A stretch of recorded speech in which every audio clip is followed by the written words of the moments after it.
Alors c'est pas vrai, j'ai pas tous fait. Bonsoir à toutes et à tous, bienvenue sur Backseat, le public. Très heureux de vous accueillir ce soir sur ce plateau exceptionnel. Bonsoir à vous dans le chat, bonsoir si vous nous regardez en direct sur Twitch, on est avec vous, le chat est là sur le plateau avec nous.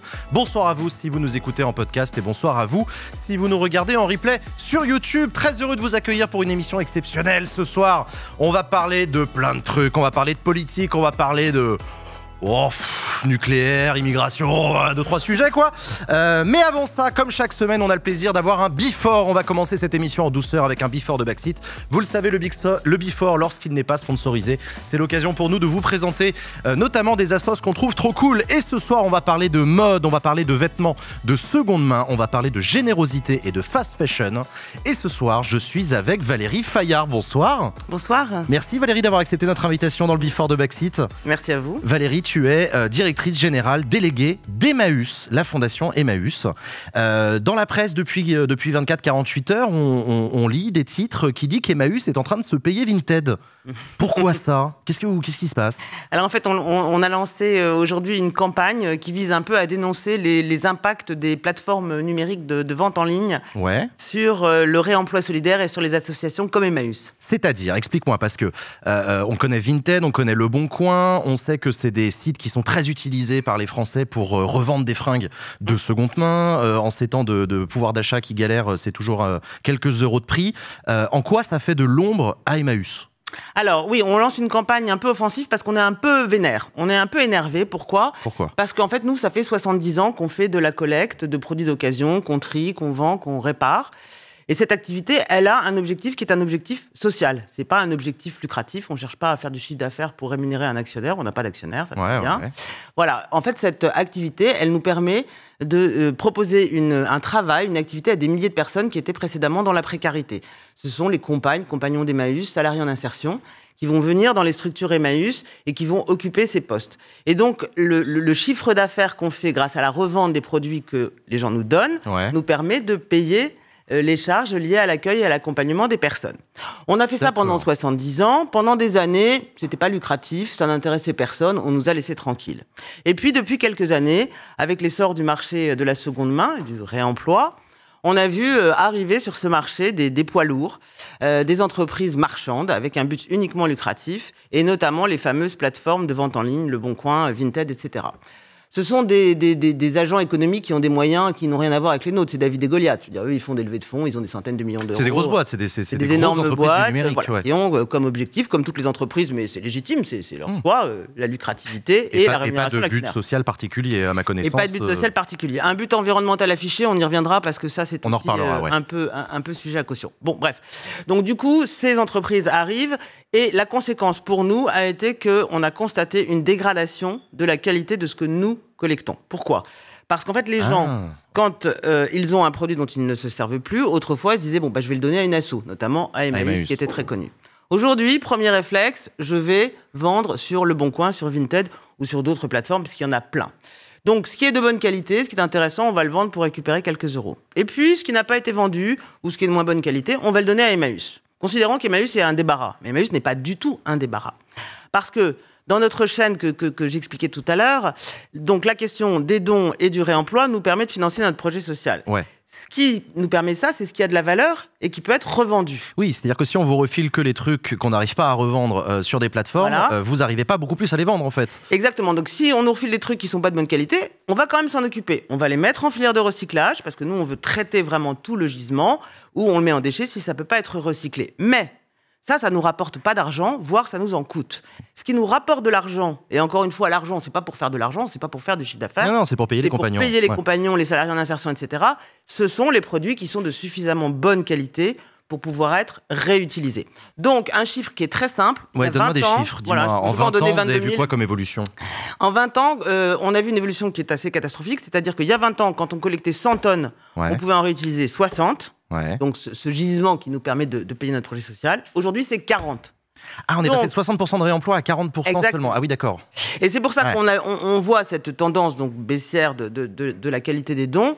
Et on s'est dit, il faut qu'on réagisse. Et contrairement à nos habitudes, il faut qu'on lance une opération de communication qui soit un peu offensive pour alerter les citoyens et les consommateurs sur ce phénomène. Est-ce que tu peux nous redire quel est le circuit que va faire un vêtement qu'on va vous donner il va être trié, il va être sélectionné, il va pas forcément être mis en vente. Tu peux nous refaire, Alors quand vous apportez votre vêtement, ou d'ailleurs autre chose, parce que là on a utilisé Vinted, donc on parle beaucoup de vêtements, mais on collecte aussi des meubles, des livres, des jouets, de l'électro, enfin on collecte tout ce que vous voulez bien nous donner.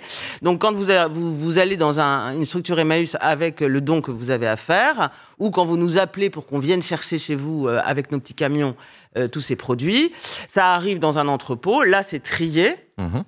Si c'est en suffisamment bon état pour être vendu, ça va en salle de vente. On a 500 points de vente partout en France. Si ça n'est pas en assez bon état, mais que ça peut être réparé, par exemple des meubles ou de l'électro, ça part dans un atelier. On a plein d'ateliers avec des gens qui travaillent autour de la réparation. Et si malheureusement ça ne peut être ni réparé ni vendu en l'état, ça va au recyclage. Et là, on a des bennes et ça part dans des filières de recyclage qui sont tout à fait bien tracées. L'important, c'est de savoir que tout ça donne du travail à 15 000 personnes, donc 7 000 compagnes et compagnons et 8 000 salariés, dont la moitié en insertion. Et l'ensemble du mouvement Emmaüs, c'est environ 70 000 personnes qui sont accueillies, hébergées, logées, etc. Donc tout cet écosystème, il fonctionne grâce aux dons. Donc la baisse de qualité du don, pour nous, c'est dramatique. Vous êtes vénère, vous l'avez dit, vous avez lancé une campagne. On va regarder une petite vidéo tout de suite, on en parle juste après. Les Français font de moins en moins de dons à Emmaüs, et surtout de moins bonne qualité. Ils préfèrent vendre ce qu'ils n'utilisent plus sur les applications de seconde main. Résultat, c'est tout le modèle solidaire d'Emmaüs qui est menacé. Pour inverser la tendance, on a lancé un appel aux dons inédits directement sur la plus grosse plateforme de seconde main, Vinted. Emmaüs présente « Si tu ne le portes pas, donne-le ». Qu'est-ce que vous avez envie de dire aux personnes qui se sont tournées vers ces plateformes ces dernières années pour vendre leurs vêtements? On peut comprendre aussi l'argument du pouvoir d'achat en disant que un don à Emmaüs, par définition, ça ne va pas nous rapporter grand-chose. On serait très heureux de soutenir les compagnons, c'est pas le sujet, mais vendre des fringues, ça permet aussi de compléter un peu des ressources qui sont galères le reste du temps. Alors nous, on ne cherche pas du tout à culpabiliser les gens. L'objectif de cette campagne, c'est de décrypter, un peu, de dire aux gens, bon, si vous vendez sur une plateforme, vous avez tout à fait le droit de le faire, mais voilà à quoi vous contribuez. Si vous donnez à Emmaüs, voilà à quoi vous contribuez. La question du pouvoir d'achat et du fait que les gens aient besoin de ça pour arrondir leur fin de mois. C'est un vrai sujet. Et là, on voit bien, nous, on a de plus en plus de clients dans nos salles de vente. On voit bien que les gens, ils ont vraiment un vrai problème de pouvoir d'achat. Il y a un vrai sujet. Ils viennent aussi à Emmaüs acheter des vêtements, d'ailleurs. Ils viennent à Emmaüs acheter des vêtements. Mais en fait, il y a différentes études qui ont été faites, notamment par les plateformes, d'ailleurs, qui montrent que la très grosse majorité des gens qui vendent sur Vinted, ça n'est pas par besoin financier. C'est plutôt, en fait, l'espèce d'inscription dans un modèle de surconsommation. Je vends, j'achète, je vends, j'achète. Un espèce de truc addictif. C'est vrai que c'est un peu la phrase qu'on a déjà peut-être beaucoup entendue. Au pire, je le revendrai sur Vinted. C'est vrai que j'ai déjà entendu plusieurs fois. Mais d'ailleurs, Vinted avait fait une campagne à un moment qui était ça, qui était de dire, mais vous pouvez acheter, n'hésitez pas à acheter, parce que si ça va pas, vous le revendrez chez nous. Donc en fait, et en même temps, ils disent qu'ils sont des acteurs de l'économie circulaire. Mais c'est pas ça, l'économie circulaire. C'est pas de surconsommer pour pouvoir revendre, pour racheter. Donc il y a un truc complètement addictif, un modèle de surconsommation que nous dénonçons aussi, parce que c'est pas du tout notre modèle de société. Et par ailleurs, il y a peut-être des gens qui sont obligés d'aller vendre leurs produits sur Vinted ou sur autre plateforme, parce qu'ils ont vraiment des problèmes de fin de mois. Mais alors là, nous, on a un discours politique, c'est de dire, mais dans quelle société vivons-nous? Pour qu'on ait besoin de vendre ses fringues. On est dans une puissance industrielle où on est obligé de vendre ses fringues pour faire ses fins de mois. On se croirait à Budapest en 1956. C'est pas possible. Donc, ça veut dire quoi? Ça veut dire qu'il y a un problème dans ce pays de niveau de salaire, et ça on le dit, il y a un problème de minima sociaux qui sont insuffisants, il y a un problème d'inégalité, de répartition des richesses, et ça c'est un autre combat d'Emmaüs. Mais bon, c'est pas le sujet. T'es pas venu les mains vides, Valérie, t'es venu avec des vêtements, montre-moi. Avec des vêtements que je ne vous donnerai pas, mais vous pouvez les regarder. Donc c'est exactement les vêtements qui sont sur la vidéo. Donc si tu ne le portes pas, donne-le. Alors il y en a plein avec des typos différentes. Alors ce sont des fringues de seconde main, donc ce sont bien des trucs... que vous avez imprimés. Voilà, qu'on a imprimés et floqués dans des groupes Emmaüs. Et il y en a plein de différents qui sont assez sympas avec différentes typos, etc. Donc l'idée, et ça, vous les vendez sur Vinted? Non, alors on les vend pas justement. C'est-à-dire que l'idée est assez marrante et bon, qui était un peu une façon de faire une campagne un peu offensive qui est aussi pour objectif de sensibiliser les jeunes. C'était de se dire, bon, on va faire de l'entrisme. En fait, on va rentrer dans Vinted. Vous avez raison, je trouve ça marrant. On va faire des fausses annonces et les gens vont aller sur le truc parce qu'ils vont trouver ça sympa et quand ils vont cliquer, ils vont voir, non, en fait, ce vêtement n'est pas à vendre, il est là pour interpeller, etc. D'accord, ok. Et ça marche très bien. Oui, j'allais te demander, ça marche bien. Vous avez des clients Vinted qui disent, vous avez un retour assez cool, ça. Ah oui, il y a un super retour. Alors nous, on s'attendait à ce qu'au bout de 3 heures, Vinted nous coupe le compte. Pas du tout. Pour l'instant, ils n'ont pas réagi. Ils n'ont pas coupé le compte, donc on laisse les annonces. Pas d'infos, même en off. Pas d'infos, même en off. Voilà, donc pour l'instant, silence radio. Bon, et comment est-ce qu'on explique, selon vous, cette fast fashion dont on parle de plus en plus, cette facilité qu'on a à acheter des fringues avec plusieurs saisons par an, avec des marques très connues qui vendent une quantité de fringues astronomiques chaque année. Comment on l'explique ça? Bon, il y a différentes explications économiques, sociales, etc. Il y a une explication économique. C'est vrai qu'avec la baisse du pouvoir d'achat, il y a des gens qui n'ont pas les moyens d'acheter autre chose que des fringues chez Shine, ça c'est sûr. Ouais. Y a aussi notre modèle social de la surconsommation où maintenant, il faut avoir non pas 3 t-shirts, mais il faut en avoir 25, il ne faut pas avoir un jean, il faut en avoir 15. Et ça, c'est un modèle de société que nous dénonçons par ailleurs, ouais. et qui d'ailleurs va à sa perte, et on le sait, pour des raisons environnementales et sociales. Aller produire dans des pays où les gens travaillent dans des conditions dramatiques. Sur le plan environnemental, c'est dramatique parce qu'il y a des produits qui sont tout à fait nocifs, des choses dont on n'a pas besoin et qui vont alimenter une collection tous les 15 jours. On marche sur la tête. Et la question de la fast fashion est vraiment le pire des flux. C'est vrai un peu dans tous les produits, c'est vrai aussi dans les meubles, nous on le constate partout. Mais quand même, là, il y a un vrai sujet. Ce sujet, nous, on le dénonce. Et là, on pense que la puissance publique devrait faire quelque chose. Il devrait y avoir une pénalisation des metteurs sur le marché qui surproduisent dans ces conditions. C'est ce que j'allais te demander. On connaît des chaînes comme H&M, comme C&A, etc. Moi, j'y connais vraiment rien. J'achète des fringues une fois par an quand vraiment j'en ai plus. Je me suis un peu lancé dans le prêt-à-porter, moi aussi, récemment. Enfin, bref. Non, ça se voit pas beaucoup, mais... Mais donc, du coup, est-ce que là aussi, en 10 ans, 20 ans, vous avez vu une évolution dans cette fast fashion? Vous voyez qu'il y a des collections qui sortent encore plus souvent, qu'on brade de plus en plus. On a vu qu'en plus, il y a eu des modifications dans les lois ces derniers temps sur les périodes de soldes. Maintenant, on peut faire des soldes encore plus souvent, des prix encore plus agressif, ça aussi c'est un constat que vous faites? Complètement, parce que le textile c'est le premier poste de vente dans les structures Emmaüs, devant le meuble. Donc les chiffonniers d'Emmaüs, ça date pas d'hier. Donc le textile est très important pour nous. Et on voit la baisse de qualité, elle est due au phénomène dont j'ai parlé de vente ailleurs. Donc il y a un flux qui part, mais elle est aussi due effectivement à la baisse de qualité de ce qui est mis sur le marché. Et ça, c'est tout à fait frappant. Et tous les gens qui travaillent dans des Emmaüs depuis longtemps nous disent, mais par rapport à il y a 20 ans, la qualité, elle n'a absolument rien à voir. Donc il y a vraiment un problème, alors qu'il commence maintenant à être bien appréhendé, il commence à y avoir des mesures, etc. Ce qui est assez marrant, c'est qu'il y a des marques comme H&M, par exemple, qui font, soi-disant, des collections éthiques. Alors ça, c'est quand même très rigolo, quoi. Ah oui, vous les trouvez hypocrites? Évidemment, complètement, puisque eux, Pourquoi? ils agissent complètement, ils sont complètement acteurs de cette surproduction, etc. Les 3/4 des choses qu'ils fabriquent sont faites dans des conditions qui sont lamentables, et ils vont aller prendre un tout petit truc où ils vont dire là c'est du coton recyclé, là c'est fabriqué en Europe, etc. Mais c'est peanuts, et ils mettent un corner bien en vue dans la boutique, et avec ça ils se disent qu'ils ont reverdi leur image. Non.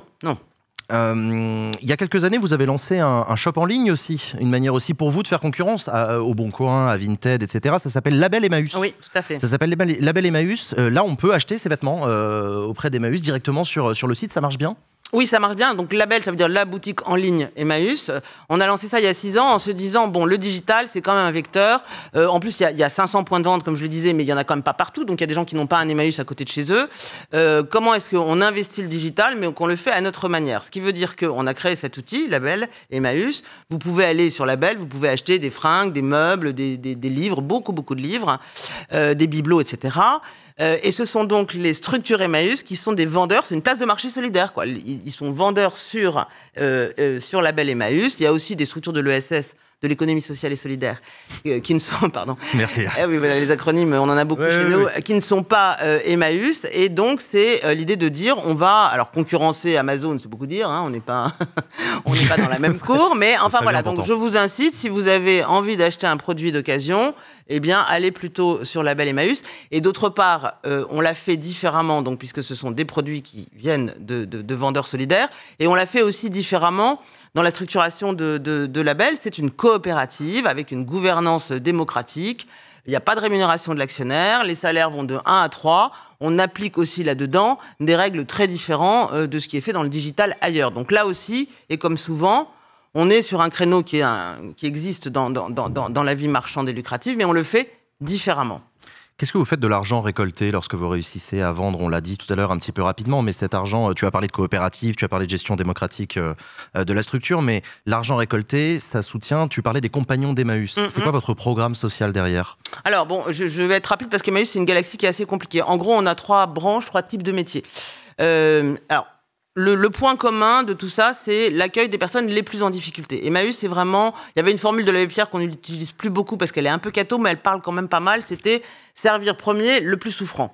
Donc, quoi qu'on fasse, et dans quelques secteurs qu'on soit, nous, on va toujours chercher les gens les plus loin. Je prends un exemple. Aujourd'hui, on accueille beaucoup d'exilés et de personnes sans papier. Ouais. L'accueil inconditionnel est quelque chose de très important chez nous.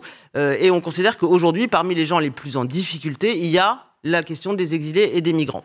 Donc, on a une première branche, ce sont les communautés Emmaüs. Alors, je ne sais pas si certains d'entre vous ont déjà été dans une communauté Moi, Emmaüs. Moi, je ne connais pas, non, explique-moi. Jamais allé dans une communauté Emmaüs? Non, jamais, je te jure. Impossible, ça. Mais non, mais raconte-moi. Ah, alors une communauté... Et combien même, vas-y, explique-nous. Il y en a 122 et ça accueille 7000 personnes par an, 7000 compagnes et compagnons qui sont des gens qui, en général, étaient à la rue. Ils arrivent dans une communauté, c'est un lieu où ils sont hébergés, donc il y a des logements. Ouais. Il y a des petites chambres, voire des appartements. Il y a des ateliers et il y a des salles de vente. Et donc, les personnes rentrent pour la durée qui leur est nécessaire. Ça aussi, c'est très caractéristique. C'est-à-dire que si ils ont besoin juste d'un jour ou deux pour se requinquer et ils repartent faire la route, pas de problème. On appelle ça des passagers. Mais s'ils ont besoin de rester 30 ans parce qu'ils ont trouvé là un univers qui leur va bien, ça va aussi. Et ça, c'est assez original parce que le problème de l'action sociale en France, c'est que souvent, on essaye de remettre des gens dans des cases. Dans les dispositifs, ouais, je vois ce que tu veux dire. Tu peux rester 2 ans, il faut que tu aies tel truc, tu sois au chômage depuis tant, que tu aies tel âge, etc. Or, quand on est dans une situation d'exclusion, c'est précisément qu'on n'a pas pu rentrer dans les cases de la société. Donc nous, c'est aussi une de nos visions chez Emmaüs, c'est adapter les solutions aux personnes et pas l'inverse. Bon, bref. Donc du coup, une communauté, vous arrivez, vous avez besoin de rester 3 jours, vous restez 3 jours, vous allez bosser pendant 3 jours, vous allez faire de la collecte, vous allez faire du tri, vous allez faire... Et vous avez besoin de rester 30 ans, vous restez 30 ans. Donc des lieux de vie, d'accueil et d'activité, et qui ont une caractéristique, c'est qu'elles ne touchent pas de subventions. Elles ne vivent que... Il n'y a aucune subvention, Emmaüs ne touche pas d'argent de l'État. Alors, ça dépend, mais là, dans les communautés, non. Pourquoi est-ce qu'on n'a pas de subvention? Parce que vous n'en demandez pas? Parce que vous ne voulez pas? Parce qu'on ne veut pas en demander. Ouais, et pourquoi on ne veut pas en demander? Parce qu'on veut être libre de notre projet social. Si on a des subventions, il faut rentrer dans un cadre. Nous, on ne veut pas rentrer dans un cadre, et notamment, on veut pouvoir faire de l'accueil inconditionnel. Aujourd'hui, dans les communautés Emmaüs, il y a 60 à 70% de personnes sans papier. Mais c'est un choix, parce que ces personnes-là, elles ne peuvent aller nulle part ailleurs. Et on connaît des conseils régionaux qui pourraient vous sucrer des subventions si ils n'étaient pas d'accord avec ça. Je vois très bien le genre. Donc du coup, des structures qui sont très particulières, parce qu'elles accueillent des gens très en difficulté, avec de l'accueil inconditionnel, avec une adaptation aux besoins des personnes, et une activité économique qui est celle de la récup, d'où le danger. Ouais. Et on en revient à la conversation précédente. Et puis après, on a des structures plus classiques qui sont des structures d'action sociale et d'hébergement pur. Là, elles peuvent être financées par des subventions d'État. Par exemple, il y a un gros acteur à Paris qui s'appelle Emmaüs Solidarité. Il y a 200 ou 250 centres. Donc voilà, des accueils de jour, des centres où les gens peuvent rester une nuit ou plus. Et puis après, il y a la Fondation Abbé Pierre aussi, qui est assez connue, qui est dans cette branche-là, sur le logement. On a une ESA HLM où il y a 15 000 logements en Ile-de-France. Et après, on a la branche qu'on appelle insertion. Et là, il y a 90 structures d'insertion à peu près. Je ne sais pas si vous êtes familier avec ce que c'est qu'une structure d'insertion, mais c'est des salariés, des personnes qui sont en salariat pendant 2 ans maximum et qui vont être accompagnées sur leurs problématiques sociales. Elles vont travailler, mais elles vont aussi avoir un accompagnement. Et ces personnes-là aussi sont sur les activités de récup. Donc l'activité de récup, elle concerne les communautés et les structures d'insertion. Effectivement, c'est une belle galaxie Emmaüs, beaucoup d'actions depuis plusieurs décennies. J'ai vu quelqu'un dans le chat qui posait la question, pourquoi ça s'appelle Emmaüs? Ça vient d'où? Alors Emmaüs, c'est le nom d'un village en Palestine. Alors n'oublions pas que Emmaüs a été fondé par un curé. Personne n'est parfait. Et donc, c'était l'abbé Pierre. Mais c'était amusant parce que c'était un curé et on était en 49. Donc on aurait pu penser qu'il allait faire une association caritative. Il n'a pas du tout fait ça, l'abbé Pierre. Ouais. Parce qu'il a eu cette intuition de dire on remet les gens debout, pas uniquement en leur donnant à manger ou en leur donnant un toit. Oui, il faut le faire. Mais pour les remettre debout, il faut leur redonner l'autonomie. Parce que la pauvreté, c'est la perte de l'autonomie. Quand on est dans la pauvreté, on se retrouve dans un truc où on subit tout. Et donc, il faut rendre les gens acteurs de leur vie et de leur projet. Et on les rend acteurs au travers de l'activité économique. Et c'est là où il a commencé la Chine et la BIF, etc. Bon, alors, donc je reviens à la question. Je m'éloigne un peu. Donc Emmaüs, c'est dans la Bible, en fait, c'est un village... Donc Emmaüs, c'est un village en Palestine où les apôtres qui étaient désespérés parce que le Christ était mort, donc ils erraient, ils se retrouvaient dans ce village, et là, ils ont une apparition de quelqu'un qui arrive, et ils vont se rendre compte après qu'en fait, c'est le Christ ressuscité. Donc Emmaüs, c'est le village où on retrouve l'espoir. D'accord, ok, voilà. Donc ça vient de là. Ok, d'accord. Bon, Valérie, on a dit beaucoup de choses ce soir. C'est quoi le message que tu veux faire passer? Donnez vos vêtements, ne les revendez pas. c'est un geste solidaire, c'est ça le premier message qu'on peut faire passer? Oui, alors vos vêtements et pas que, hein, et encore pas une fois. Voilà, oui, donnez du coup les meubles, les livres, l'électro, les ordis, les téléphones, les jouets. Ok. Vous pouvez donner absolument tout à Emmaüs, c'est un peu la caverne d'Alibaba. D'ailleurs, c'est ça qui est intéressant chez Emmaüs, c'est qu'on trouve des choses qu'on trouve nulle part ailleurs. Donc, réfléchissez bien, quand vous avez quelque chose dont vous ne vous servez plus, avant d'aller le vendre, ou si vous le gardez dans vos tiroirs, ce qui n'est pas non plus terrible, donnez-le nous, parce que là, vous allez participer à un projet solidaire. Si vous vendez votre objet sur le Bon Coin ou Vinted, alors c'est parfait, vous êtes un homo economicus, vous renforcez tous ceux qui pensent que la société est faite d'un cumul d'intérêts, que la valeur n'est que monétaire, et que ce qui fait avancer les gens, c'est de gagner de l'argent et d'être en compétition les uns avec les autres. Nous, on n'a pas du tout cette vision-là. Si vous donnez à Emmaüs, vous êtes dans une autre vision qui est de dire que la société a besoin de solidarité. Cette solidarité, elle est agie par des acteurs comme nous, et que finalement, donner quelque chose, c'est pas très compliqué.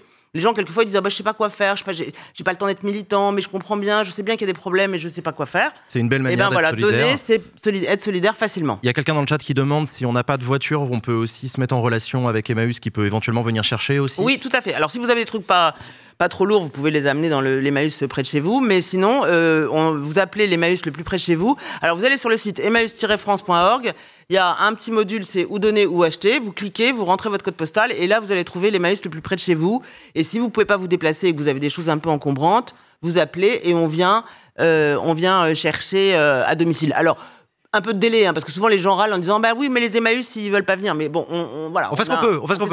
Filer un coup de main, n'hésitez pas à devenir bénévole Emmaüs aussi. Absolument, mais exactement, c'est un autre message, oui. Ouais, donc du coup, on l'a dit, voilà, donnez vos vêtements et ce que vous pouvez de seconde main à Emmaüs, c'est un geste solidaire. Allez-y mollo sur la fast fashion, on peut le dire aussi. Complètement, allez-y mollo sur la fast fashion et surtout, réinterrogez-vous sur le modèle de société que vous voulez. Encore une fois, nous prenons un modèle de la sobriété. Alors, pour reprendre Rabi, la sobriété heureuse, c'est-à-dire pas une sobriété punitive, etc., mais de dire que un modèle dans lequel on consomme des choses qui sont de mauvaise qualité et avec une espèce de frénésie, on est toujours dans la frustration, c'est pas un modèle qui rend heureux. Voilà, donc il y a un autre modèle possible qui est d'acheter moins, des choses de meilleure qualité, mieux, qui vont être produites par des gens dans des meilleures conditions, et que nous, quand on les récupérera, on pourra les réparer, et la seconde vie pourra durer plus longtemps. Et vous pouvez aussi aller sur label-emmaüs.co pour acheter, et c'est une boutique comme les autres, je suppose, on remplit son panier, on peut se faire livrer. Exactement, c'est une place de marché solidaire comme une autre, sauf que ça ne va pas rémunérer un actionnaire. Et ça fait des super messages. Merci Valérie d'être venue sur le plateau de Backseat pour présenter cette action d'Emmaüs.